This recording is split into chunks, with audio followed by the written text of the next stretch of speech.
All right, this is the first FRQ on the 2019 BC exam. So this is calculator active and it gives two functions. So I'm going to go ahead and plug those in. First thing.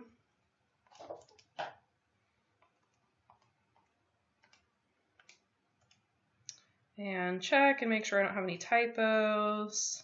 I had just cleared my calculator, so I know that it's in radians, but in calculus, we are always in radians when we do derivatives, anything like that. So just make sure that you're in radians. There's never a question on if you should be in degrees. The derivatives that we've learned are for radians. All right, so I'm just going to write on the paper that I did the amount entering as y1. I did the amount leaving as y2. How many fish enter the lake over the 5-year period from midnight from t equals 0 to t equals 5? Give your answer to the nearest whole number. So that's very straightforward. I just have to do the integral from 0 to 5 of e of t dt. You can write e of t dt, or you can write the function itself, but with the function you have to make sure that you don't have, I was going to say any typos, but you're not typing. Just make sure you don't write anything incorrectly. So math 9, 0 to 5, y1.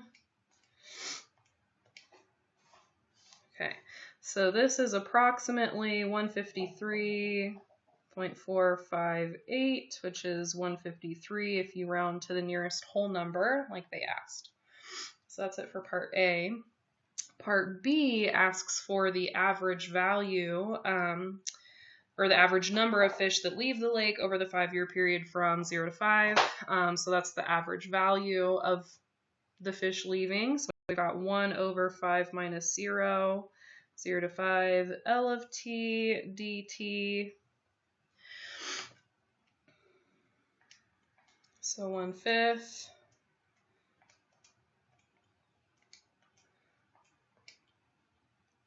6.059. They did not tell us to round to the nearest whole number, so we're actually going to use the decimal there. All right. The cats. Part C is asking us for the greatest number of fish in the lake. So this is, they're asking us for an absolute maximum, basically. Or like a relative maximum on that interval.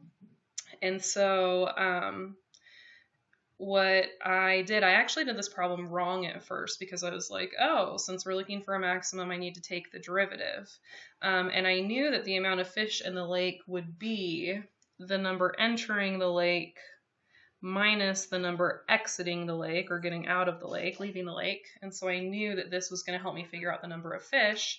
And I said, okay, let me take the derivative and the derivative and see where the derivative equals 0. What I didn't think about is that this is already a rate of change. And so these functions are basically, instead of being like functions, they are first derivatives already. And I did it incorrectly because I was basically taking the second derivative. And for me, with this particular type of FRQ, I've realized that's a common mistake that I make, is taking something that's already a rate of change and then taking its derivative and making my answer wrong. So for this one, this is already a rate of change. I just need to see where this equals 0.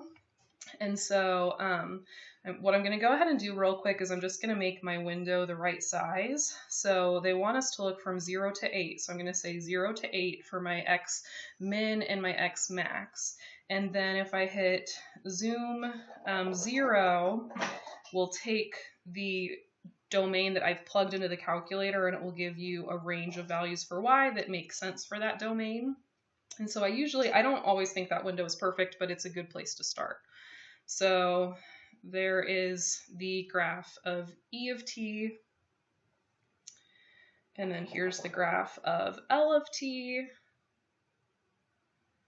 All right, and I'm going to go ahead and fix my window. I'm going to say maybe from like -10 to 50. I didn't need all the part up here was kind of like dead space. I didn't really need all of that. So now I'll go ahead and let it graph again.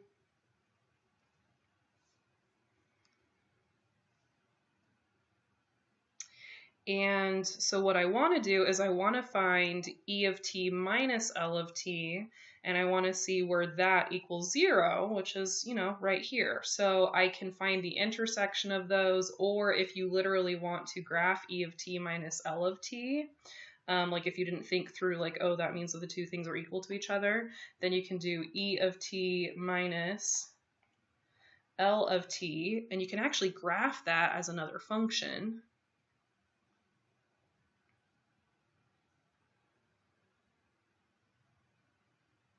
And what you can see is that the intersection where the two functions equal each other is exactly the same point as where the difference between the function is 0, which makes sense, but if you didn't see it that way, you know, there's two different ways of going about it.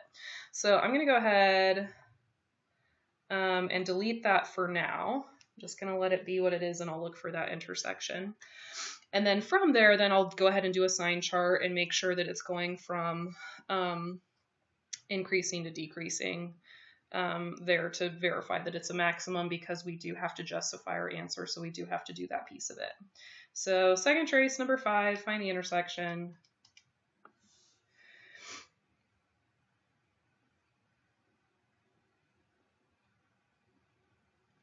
Okay, and then if we do a sign chart, we've got 0, we've got 8, we've got 6.204.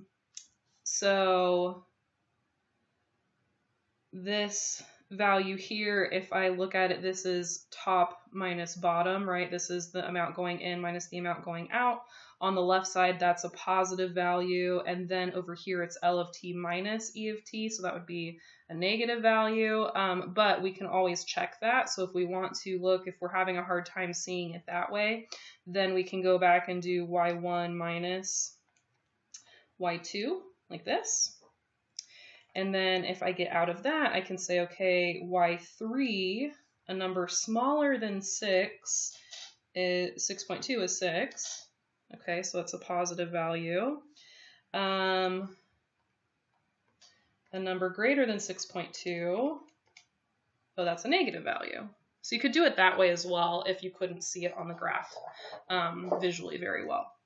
So I can say that my justification is that E of t minus L of t switches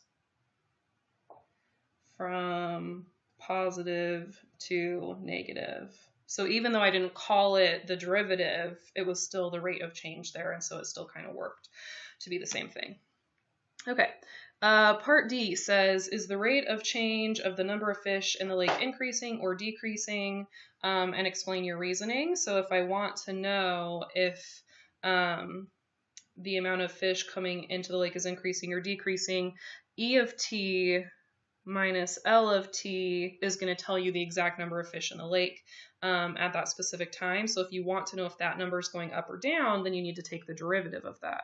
So E prime, and we're looking at time t equals 5. So E prime of 5 minus L prime of 5, and we can type that in pretty easily.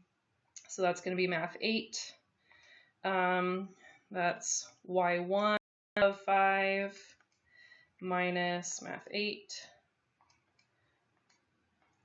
Y2 of 5. So again, the benefit of typing it this way is to just make sure I've typed it in Y equals, and I know that I have no typos, and I don't have to be careful about my parentheses and things like that. It just makes it a lot easier to type it in. So I'm going to say I've got negative 10.723, which is less than 0, and so that's decreasing. And mathematically speaking, that's good enough justification, should be good enough justification to earn you those points.